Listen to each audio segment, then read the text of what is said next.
Javion McCollum driving to the lane, hangs and gets it. Tie ball game, 11.8 to go. Hello, everybody, and welcome back to another episode of the Bobby Valentine Sports Show. I'm your host, Frank Rampin, and let's dive into another week of the college basketball season. So, this is the last week before all conference tournaments will be underway. Some of the best weeks in March are coming up right now. So much college basketball. It's basically like the tournament starting early. Games from noon all the way throughout the day that matter. So today, filming this is Tuesday, March 5th. Yesterday, Monday, March 4th. The first conference tournaments got underway, the ASUN tournaments, so the first round of that underway. So we've got a lot to look forward to over the next couple weeks before this tournament even begins. A lot of excitement. But new AP poll for this week. Let's get right into that. Diving into that one, Houston stays at number one. They had a crazy game this week, ended up being our game of the week. Played against Oklahoma on Saturday. We'll talk about that one a little bit. But they, like I said before, fifth number one seed this year, fifth different one. And Houston, number one defense in the country, but a little bit of a hiccup this weekend. We'll get into that one, though. UConn, they move up from 3-2 after they beat Seton Hall on Sunday by 30. And I agree with this move. I think Houston should be number one because they had a big week while both UConn and Purdue struggled, beating number 6 at the time, Iowa State, and then number 11, Baylor, both in the same week. And then UConn had a tough loss, so that moved them out of number one. But I think that UConn has been playing a more well-rounded, sound level of team basketball, both offensively and defensively, than Purdue. Like Purdue, sure, Zach Edey's been the best player in the country. He's going to win his second consecutive Player of the Year, Wooden Award, all that stuff. He's going to be the first person to do it since Ralph Sampson in the 80s. That's going to be amazing. But they have been playing tight games against unranked opponents. So I think this is right. Obviously, Houston, UConn, and Purdue, they've kind of separated themselves at this point. 26-3, I believe, all of them are. But I think Houston at 1, UConn at 2, and Purdue at 3 is the correct order. Number 4 for right now, the Tennessee Volunteers with Dalton Connect fighting for that last 1 seed. Big game later on this weekend against Kentucky for them. Arizona, they're in the 5 seed right now. They're also fighting for this last 1 seed. So most likely it's going to be the South 1 seed Houston, the East 1 seed UConn, and the Midwest 1 seed is going to be Purdue. That just leaves the West. And the voters sometimes will put a West team in the Western poll. And the only team that is fighting for it is Arizona. But they're in the 5 right now. And I think number 4, Tennessee, with Dalton Connect, has been playing a lot better. So we'll see what they do with that come tournament time at the end of this week and after conference tournament week. Number 6, Iowa State. Second best team in this Big 12 conference. They move up from 8 to 6. They were 6 last week. Great defense. Jordan Lipsey, they're a great team. Sneaky team to look for in the tournament, but they're all the way up to 6. They're probably going to be a 2 seed, so maybe not a sleeper like I kind of thought they were going to be early on. They played a lot better than I thought. North Carolina, they play Duke this week, and it's probably going to be for the ACC championship game. So this week they play, I think it's Notre Dame, maybe tonight or tomorrow night, on Tuesday or Wednesday. But they're probably going to win that game. But even if they win that game, if they lose to Duke and North Carolina will be tied for the top of the ACC, and they'll be 1-1. So that'll be interesting. The Marquette, they lost to Creighton. They dropped to 8. Tyler Kolek and Oso Ighodaro did not play, so they didn't really have their 2 best players in this one. Unfortunate. And Tyler Kolek, he's going to miss the next 2 weeks. So they're playing UConn, the number 3 team in the country this week, Wednesday night. That's going to be a tough game for them. UConn's been the best team in the Big East. They already won it outright for the first time since 1999. But it's going to be tough because they're not going to have their leader, the person who runs their offense. So Tyler Kolek, a big loss for this Marquette team going into a big game against UConn and then the conference tournament. Duke, number 9, they beat NC State. 8 wins by 15-plus points this season in conference play by a major conference team. That's the 3rd most by any team in the nation. And they played UNC this week. Huge game for them. They have to win beforehand to get there, though. Creighton, they're 10. They're trending up. They beat UConn last week or 2 weeks ago, and then they beat Marquette. Marquette a little bit shorthanded, like I said, without Tyler Kolek. We'll be without him for a couple more weeks. And Oso Ighodaro, he'll be back soon. But Creighton up to 10. Baylor, they're looking pretty good. They had the biggest comeback of the year Monday night against Texas. Huge win for them. They were really losing the entirety of the game. And then something flipped with about 10 minutes left to go in the second half, and they really put it to bed. Easy, comfortable 15-point win after trailing by, I think, about 15 or 20 at some point. The Illinois Fighting Illini still hovering around that 10 spot. Coleman Hawkins has been their best player, the big man, with a very, very strong presence on both sides of the floor. Auburn, the Tigers. Same with Auburn here as this Illinois team. Kind of been hovering around that 10 to 12-ish, 13 range. So they're at 13. And Auburn, they have 9 wins of 15 or more points in conference play. So that's the second most in the nation. 3 is Duke, 2 is Auburn, and number 1, Arizona. They have 10 wins by 15 plus points in conference play. Kansas, 2 losses in a row. They lost to BYU at home. That ended that really long home winning streak that I mentioned last week. And then they lost again to Baylor. So, tough loss to Baylor. Tough 2 games in a row, honestly, as now BYU jumped back into the rankings this week. We'll talk about them in a little bit. Baylor has been ranked for a majority of this season. Kentucky, a lot of close, hard-fought games, and they have so many scorers. Reed Shepherd, Rob Dillingham, Antonio Reeves. Like, this team can put up 100 on you on any given night. The defense at times can be a little shaky, but, I mean, we'll see. Alabama, same thing with them. A lot of the similar story between them and Kentucky. Can put up 100 any day, but they'll give up 100 too. So it's like very streaky. Anything can happen with these 2 teams, Kentucky or Alabama. If they're on, they're on. But if their defense is not, they're going to be giving up 80, 90 points. South Carolina, they had a crazy game against Florida to kick things off on a college basketball Saturday. Michi Johnson had a huge second half to lead the Gamecocks past the Gators late in the second half, surging past them to take a lead with about 2 minutes left and held on to that, never looked back. Washington State, 18 right now, need to finish strong. Pac-12 team, they beat Arizona both times this year for the first time in over 10 years. Gonzaga, 2 very, very impressive big wins in a row in the West Coast Conference. They beat San Francisco at Oracle, played them there. Tight game going into halftime with the Dons, but pulled away and won the game by 20. And then St. Mary's, they absolutely dominated St. Mary's and ended the country's longest winning streak. So 2 massive wins for them. That pretty much guarantees their tournament spot. Last week at this time, they were on the bubble. Joe Lunardi had them on the last 4 in some days. Sometimes they was the first 4 out. Now, 2 huge wins in the conference, sitting in the 2 seed in the WCC heading into the conference tournament. Looks like they're a lock for the tournament for the 25th consecutive year. BYU got a huge win over Kansas at Fog Allen this past week. They jumped back into the rankings at 20. They've been hovering around this 20, 15. I think the highest maybe they got was around 15, but fell out recently, got their way back in with a huge road win in the conference. San Diego State, the first of those tough Mountain West. I think this is the best Mountain West team, the most well-rounded team. Obviously, we saw them go deep in the tournament last year. I think they have potential this year, but maybe a little bit more of a hiccup. But this year, they could potentially be a 5-6 seed. Right behind them, though, Utah State, another solid Mountain West team. This conference, like we've talked about a couple times throughout this show, 6 of their teams in the Mountain West, possible bids for the tournament. Going to be crazy to see Selection Sunday when that comes in about, 12 days? And it's going to be interesting to see who wins the Mountain West tournament. 6 different teams could win that. It's going to be crazy. St. Mary's, after that loss to Gonzaga, they basically flipped places with Gonzaga. I think they were all the way up at 17 maybe. They had the longest winning streak in the country, but they lost to Gonzaga. Have a good chance to play Gonzaga again, though, in the WCC championship game, because that tournament is such a weird format. But I guess it makes sense. The WCC wants to put their best 2 teams in the championship game, give their best teams a chance to make it, get that automatic bid. So both Gonzaga and St. Mary's have triple byes in this tournament, all the way to the semifinals. So all they have to do is win 2 games and they're in the tournament. But that leaves a good chance of us seeing a Gonzaga-St. Mary's WCC championship game. South Florida, they moved up from 25 to 24, still ranked after last week. That was their first time ever being in the AP Top 25. 15-1 in the conference. They outright won the American Conference. Unbelievable. The South Florida Bulls coming out of nowhere. Going to be a tournament team probably. Dayton moved down to 25. Had a couple tough games as of late, but still in the rankings there at 25. And someone who's not in the rankings, somebody who's been on the rankings, a very interesting seasons for this team, Penny Hardaway and the boys from Memphis. They were as highly ranked as 10 at some point during this season, all the way out of the rankings. They had a couple of really bad losses in the middle of the conference schedule, but on Sunday, they came back from down more than 20 points to beat UAB. Second D1 men's program since 2010-11 to win by 15 or more points after trailing by 20 or more in a game. Pretty impressive stuff by Penny Hardaway, David Jones, and Javon Quinterly over there. Those unbelievable games. David Jones has been having a great year for the Memphis, what's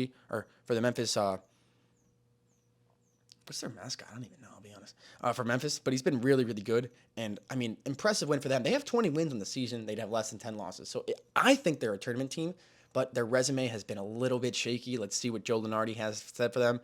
And then when the committee selection Sunday comes out, we'll see that. So, in the 2023-24 season, there have been 50 teams ranked inside the AP top 25. 50 different programs have been ranked in the top 25. So, that is the third most ever. In the history of the AP poll, most teams ranked in a single season was 54 back in 2022-23, last season. 54 different teams were ranked. And then tied for second, 2014-15 and 09-2010 with 53. And this season, 50, the third most teams to be ranked in the top 25 ever. So something's in the water over these past 2 years in college basketball, as we're just at an unprecedented streak of 2 years in a row getting 50 or more teams ranked in the top 25 throughout the course of the season. So it's just been unreal. Crazy, crazy year of college basketball. I cannot wait. It's finally March now, March 5th, and things are already starting to dial up. This Saturday had a bunch of ranked matchups, 4 to be exact, between ranked teams. A bunch of those in the top 25, in the top 15, a couple in the top 10. Crazy, crazy day, but it's March and crazy things have been starting. Let's get to the play of the week, and this might have been the most insane buzzer beater I've ever seen in my entire life, and it's fitting because now it's March, and let's just dive right into it. Some MAC action here on a Saturday. 76-76 with 1.6 left to go in overtime. Western Michigan at Ball State. Ball State actually just got fouled on a three-point shot right before this, hit only 2 of the free throws to tie the game up, could have taken the lead. But Western Michigan with a chance to win it, 1.6 seconds to go. Let's see what happens. March, officially the calendar flip. This was March 2nd, by the way. So, inbounder, Javon Hanna, lofts one down the field, bounces up to Anthony Crump, and he tips it in at the buzzer. 94-foot bounce pass for a tip-in buzzer beater. Have you ever seen anything like that before in your life? I have not even. Are you kidding me? What just happened? Usually when you see a long 94, like a full court length of the pass like that, it's just tipped, especially with 1 second left. It just game over, overtime. We'll send it into an extra 5 minutes. Nobody gets a hand on the pass. It bounces, goes right up to Anthony Crump, and he just tips it in. Unreal. Look at this. We'll take a look one more time. The clock actually starts because they're like, somebody's going to touch it. But nope, goes right through everyone. Javon Hanna threads the needle. Perfect bounce pass to Anthony Crump. Lays it in at the buzzer. I mean, are you kidding me? Look at this. Goes through a sea of hands, right past this guy right here at the MAC logo, right to Anthony Crump for the tip-in. Like, I've never seen anything like that before in my life. 94-foot bounce pass for the win at the buzzer. What a finish in the MAC. Like, I've never seen that before in my life. That was insane. So, March officially upon us, March 2nd, the craziest buzzer beater I think I've ever seen in my life happens. So, we're here, guys. We officially made it. It's March, and let's actually go. It's time. It's time for college basketball.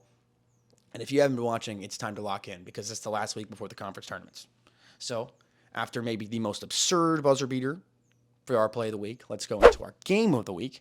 Also coming from Saturday, obviously, because March, the calendar flips to March, and the college basketball craziness just amplifies immediately. So, the number 1 team in the country, the Houston Cougars, traveling to Oklahoma, taking on the Sooners here. Kelvin Sampson, in his 10th season as the head coach of this Houston Cougar team, returning to face his former school for the first time since he left.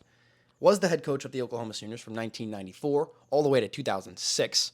So a 12-year stint there for him. And he led Oklahoma to the Final Four back in 2002. So probably emotional return for Kelvin Sampson, returning back to his old school to coach for the first time after such a long time. So we'll pick things up here late in the first quarter. Oklahoma trailing by 1, 39-38. Jalen Moore driving to the cup and 1, gets the roll. He'll hit the free throw, so 41-39 late in the first half. Sooners giving this Houston defense a run for its money. And I mentioned it a bunch of times, Houston's defense has been amazing. But look at this, 41 points given up. Still about 2 minutes left in the first half. What are we doing here? Unbelievable. So, Malik Wilson backing down his defender. Fade away, gets it. So he ties it up. But we're going to head into halftime here. Houston up, but 48-45. Only a narrow 3-point lead for the number one team in the country. And 45 points given up for them. They're most and a half this season by far.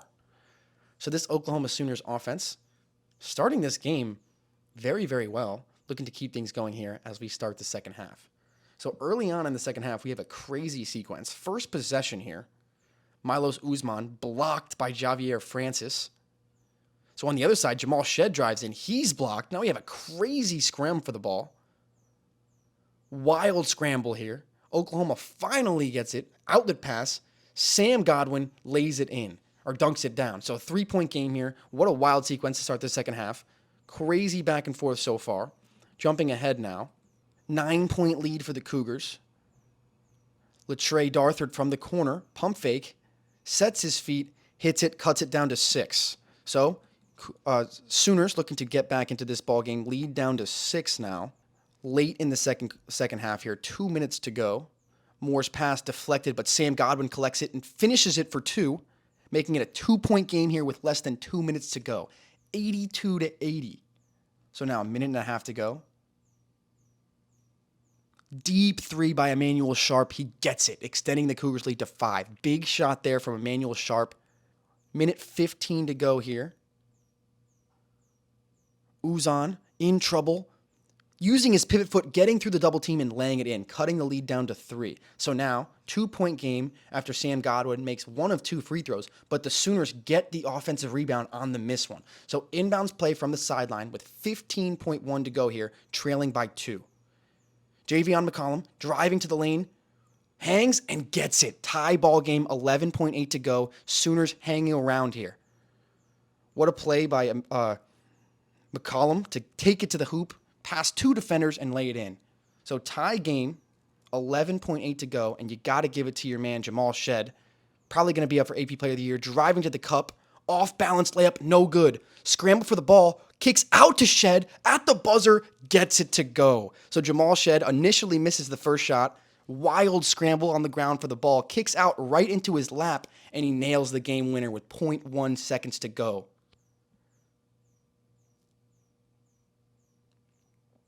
So what a heads-up play there from Jamal Shed.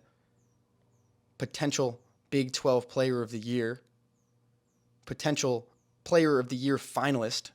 Hitting that fadeaway at the buzzer to give the Cougars a lead here with 0.1 to go. So he goes up against 2 Sooner defenders, barely misses there. Then there's a wild scramble on the ground. Kicks out right to him. Nails it. So 0.1 seconds to go here. Sooners need a miracle. Need what happened to that Western Michigan Ball State game to happen, the 94-foot bounce pass. But you'll probably never see that ever again. That doesn't happen. Batted away. Game over. Jamal Shed, almost for the second week in a row, hits a buzzer beater. Last week it was just barely late against Baylor. But this week he gets it with 0.1 to go. And the Cougars barely stay alive here in a wild game against the Sooners. So 87-85 finish. What a game. And March is upon us. That was an unbelievable first Saturday of March, March 2nd. Crazy finish in the MAC on that 94-foot bounce pass, tip in at the buzzer, and then Jamal Shed and the Cougars stay at number 1, defeating the Oklahoma Sooners on a buzzer beater.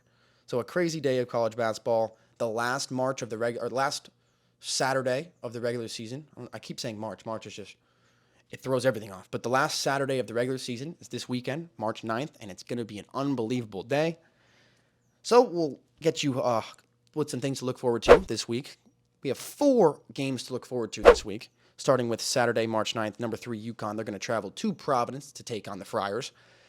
Maybe not the biggest, the greatest matchup on paper, but whenever UConn goes to Providence, it's always a good game. Big East battle, tough game, but we'll see what happens. Number 3 team in the country traveling to Providence.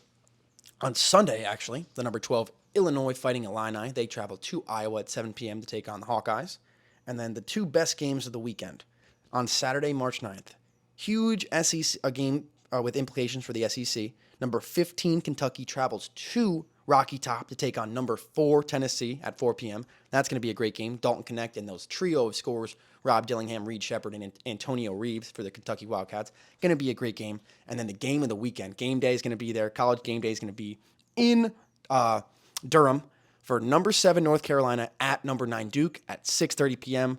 always an unbelievable game when these two teams get together. And this year, a top 10 matchup, number 7 versus number 9. And this is going to be for the ACC championship. So this is Much Watch TV.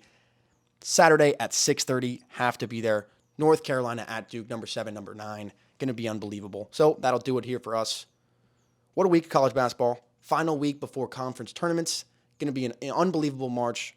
Hopefully conference tournament play is great. Lead up to a great tournament. I cannot wait. So that'll do it for us here. Follow us on Twitter, Instagram, TikTok, all that good stuff at the Bobby Valentine Sports Show.